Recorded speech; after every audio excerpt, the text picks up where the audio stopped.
Sa video na ito ay pag-uusapan po natin ang matinding laban ni XRP sa kanyang kasalukuyang bull run. Sinasabi po ng ilang analyst na ito na raw ang pinakamahirap na bull run na dinadaanan ni XRP, pero kung kanyang kakayanin, maaaring magdala ito ng malaking kayamanan sa mga investors. Ayan, we will get rich, sabi dito. Kaya yan po ang siyang ating pag-uusapan sa video na ito, pero bago po tayo magpatuloy ay pakibasa na lamang po muna ang disclaimer dito po sa ibaba ng ating screen. At simulan po natin sa ating pinakaunang katanungan kung saan ay ano po ang kasalukuyang sitwasyon ni XRP ngayon. Si XRP ay matagal na pong nakikipaglaban sa presyo na $3. Noong January 2025, umakyat po si XRP sa presyong $3 sa unang pagkakataon. Matapos po ang 7 taon or 7 years, pero bumagsak din agad siya pagkatapos. Mula noon, ilang buwan na niyang sinusubukan ang resistance sa $3 hanggang sa nakabalik siya rito noong July. Kapag ang isang coin ay nagagawa niyang nakabalik or nagagawa niyang bumalik sa ibabaw ng dating resistance, ay nagiging support po ito. Kadalasan ay magandang sinyalis ito ng mas malakas na bullish momentum. Ang pagbabalik po ng XRP sa presyong $3 at paggawa nito bilang bagong support ay indikasyon na mas matibay na ngayon ang kanyang position or kalagayan sa market. Ang epekto po nito ay nagbibigay kumpiyansa sa mga traders na may posibilidad na magpatuloy pa ang kanyang pag-akyat sa kanyang presyo. Ngayon ay bakit po tinawag na pinakamahirap na bull run ito? Ayon po sa analyst na si Steph, ito na raw ang hardest bull run sa buong kasaysayan ng XRP. Ibig sabihin ay hindi madali ang naging galawan ng presyo dahil ilang beses po siyang dumaan sa matinding pagbagsak at consolidation bago po muling lumakas. Kung titignan po natin, matapos po ang peak na 0.55, ilang taon na ang nakaraan, nagkaroon ng sunod-sunod na descending trend lines itong si XRP. Nabasag lang ang cycle na ito noong July 2023 dahil po sa favorable ruling sa kaso ng SEC laban kay Ripple.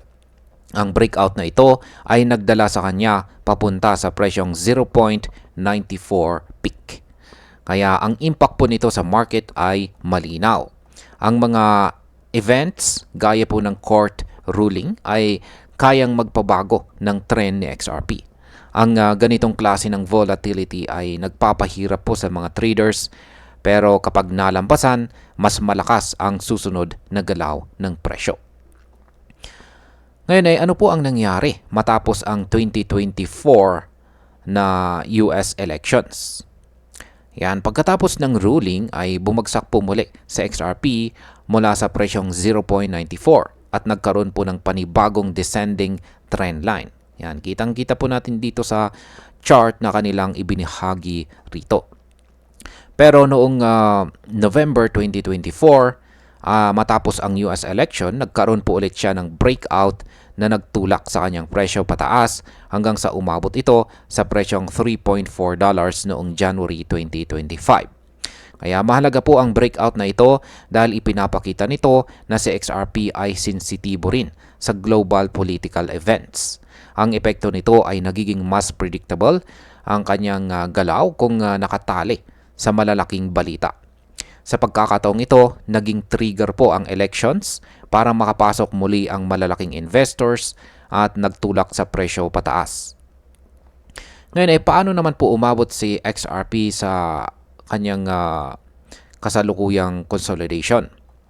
Matapos po ang $3.4 na peak, ay bumaba po itong si XRP at matagal na nag-consolidate sa paligid ng $2 na presyo sa loob ng mahigit 5 buwan. Yan, kitang-kita po natin dito ulit sa chart yung kanyang napakahabang consolidation. Pero nitong July, nang umangat po siya, muli sa $3, ay nagkaroon po ulit ng breakout.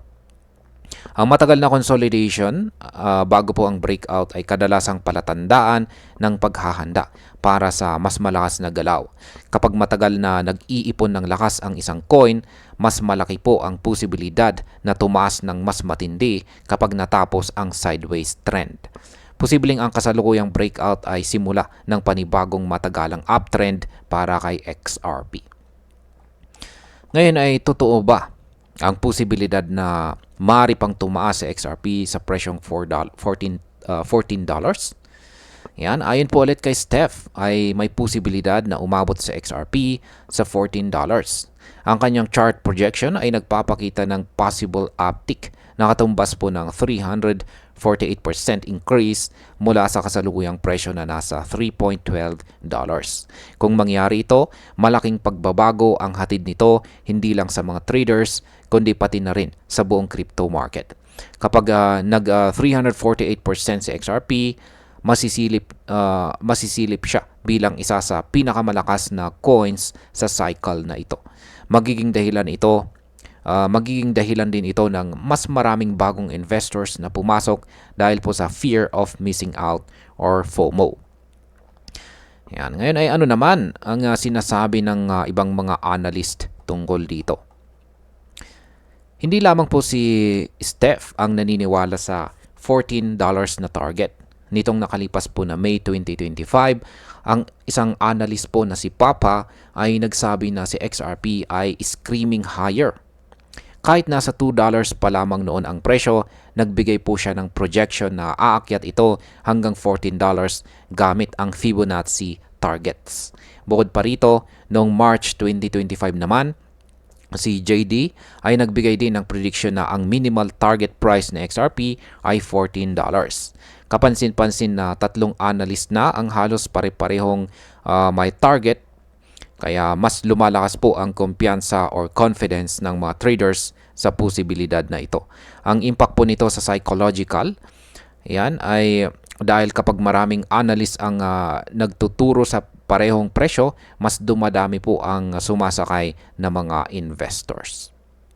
Ayan, bilang panghuli, para po sa akin, ang kasalukuyang sitwasyon po ni XRP ay isang matinding yugto sa kanyang market history. Ang $3 level ay naging napakahalagang support at ang mga analyst ay nagkakaisa po na may malaking chance na abutin nito ang $14 target. Totoo po na ito na ang pinakamahirap na bull run dahil dumaan po sa XRP sa sunod-sunod na hirap bago niya naabot ang kanyang kasalukuyang posisyon. Kung magpapatuloy po ang momentum at hindi po mababasag ang $3 na support, mataas po ang posibilidad na makita natin ang malaking pag-akyat ni XRP. Ngunit kailangang tandaan po natin na ang mga bullish predictions ay may kasamang risk at hindi po ito garantisado. Gayunpaman, kung totoo po ang projections na $14, hindi lang ito makakapagbigay ng kita, kundi maaari ring magbigay ng dynamics sa buong crypto market. At ayan, hanggang dito na lamang po tayo sa video na ito mga ka-crypto. Marami pong salamat sa panonood. Ingat po tayo lagi at God bless po sa ating lahat.